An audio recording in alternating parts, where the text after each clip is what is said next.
Today's lesson is on equivalent statements and variations of the conditional statement. For equivalent statements, we have equivalent compound statements are made up of the same simple statements and have the same corresponding truth values for all true-false combinations for these simple statements. So if a statement is true, then its equivalent statement is also true. So if a statement is false, then its equivalent statement is also then false.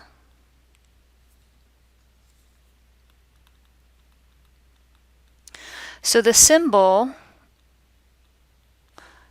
like an equal sign except with 3 lines instead of 2, is used to indicate that two statements are equivalent.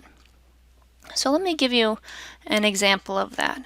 So our first example says use a truth table to show that P or not Q and not P implies not Q are equivalent.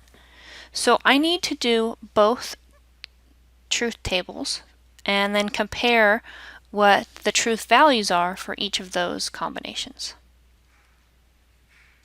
So for not P, I'm just going to take the column of P and do the opposite, because negation just changes everybody's truth value from false to true or true to false. I'm going to do the same for Q because both of the two statements, compound statements that we're using, have nots in them. So let's do that as well. So not Q would be true, not true is false, false, not true is true. The opposite of true is false, the opposite of false is true. Okay. So now I'm actually going to get to do P or not Q. So when I'm talking P, I'm talking this column right here, and not Q, I'm talking this column right here. So the first column and the fourth column. Okay, so when I'm doing or. So or is a disjunction, and it's false only when both are false. So if one of the two is true, then the whole thing is true. So the first one has a combination of true and false, that's true. True and true, that's true. False and false, okay, so that is the only one that's going to be false, is when you have two false. And then the last one's false and true, so that's also true. So this is the truth value for P or not Q. I'm going to erase the highlighted marks here and then do our next one, which is not P, so that's this third column, implies not Q, which is this fourth column. So for implies, or if then, conditional, the only time the conditional statement is false is if your antecedent is true, but your conditional is false. So the only time there is this one right here. If true, then false, that's false. If false, then false, that's okay. If false, then true, that's okay, true. If true, then true, that's true. And so this is our conditional statements for if not P, then not Q. So notice that the red column, P or not Q, and the blue column, not P, then not Q, have the same exact truth values all the way down. Therefore, we can say that these two compound statements are equivalent, and the way we write that is with like the equal sign, except with 3 lines instead of 2 lines.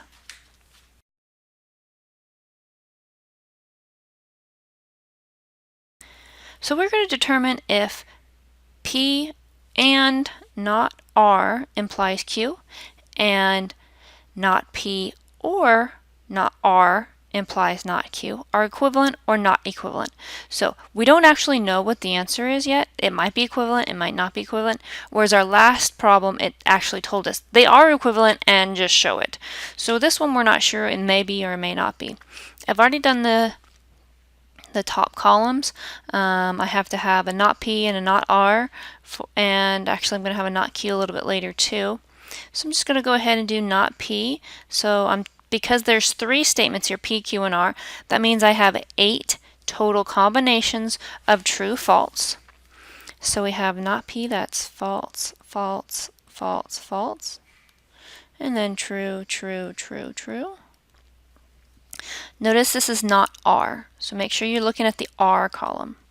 So false, true, false, true, false, true, false, true, all the way down.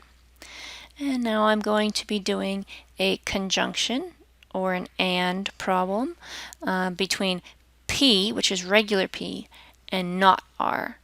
So regular P, that's the first column, and not R, that's the 1, 2, 3, 4, fifth column, the fifth column. And. So the rule for and is it's true only when both are true. So they both have to be true in order for it to be true. So if anything's false, the whole thing's false. So the first one I have true and false. For and, it's going to be false. True and true, that is true. The only time is when they're both true, they're going to be true. True and false, well, the false makes the whole thing false. True and true, that's true. False and false is false. False and true, one false makes the whole thing false. False and false, that's going to be false. And false and true, one false makes the whole thing false. Now I'm going to erase my highlighter marks. And now I can take the orange column and find out if that implies. So this is implies, or we call that if then. I'm taking the orange column, which has already been done in parentheses, right? So we have the orange column and trying to imply the Q column. Don't forget that I am going like this direction. Sixth column implies the second column. So the first one would be if false, then true. That's true. If true, then true. That's true. If false, then false. That's true. Remember, if the antecedent is false, the whole thing is going to be true. If true, then false. That's the only one for the conditional that is not okay. If the antecedent is true, but the consequent is false, that makes the whole statement false. If false, then true, that's okay. If false, then true, that's okay. If false, then true, that's okay. If false, then true, that's okay. Remember, if the antecedent is false, then the whole thing is okay, true statement. All right, and I believe that is the end of our first statement. That is the statement that we wanted, and I'm going to highlight that or box it in green. So now I'm going to be starting to work on the second statement because the not P or R is in parentheses. We're going to do that first. We have not P, which is this fourth column, and or I should say R, which is the third column. So for the statement is false only when both are false. So as long as there's something true, then the whole thing is going to be true. So we have false or true, that's true. False or false, that's false, because everything is false, so the or can't be true. So false or true, that's true. False and false, that's going to be false. True or true, that's true. True or false, that's true. True or true, that's true. And true or false, that's true. Okay, so we finished our or column. Next, we're going to do not Q. Notice we didn't do not Q earlier, and I need to use it, so let's go ahead and do not Q. So I'm taking the whole Q column and just changing its sign. So false, false, true, true, false, false, true, true. I just took the second column and changed its sign. Okay, so now I can do the imply. So I'm taking the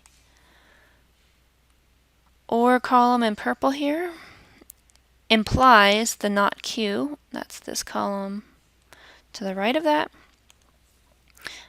So this is if then, or we can use the word implies. Okay, so the only time that the conditional statement or the if then statement is false is if the antecedent is true, but the consequent is false. So if true, then false, that would be bad. So the first one, if true, then false. Okay, that's false. If false, then false, that's okay, that's true. If true, then true, that's good, that's true.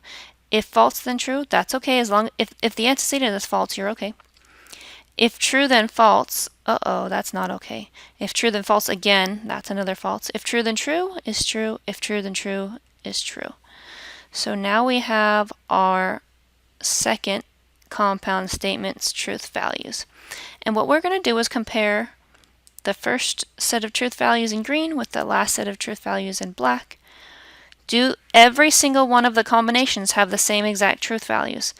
Well, no, this one's not the same. This one's not the same. This one's not the same. So there's a couple that aren't the same. So this is not equivalent. So the way we write not equivalent is the 3 lines like an equal sign and then a slash through it. So therefore the two compound statements are not equivalent.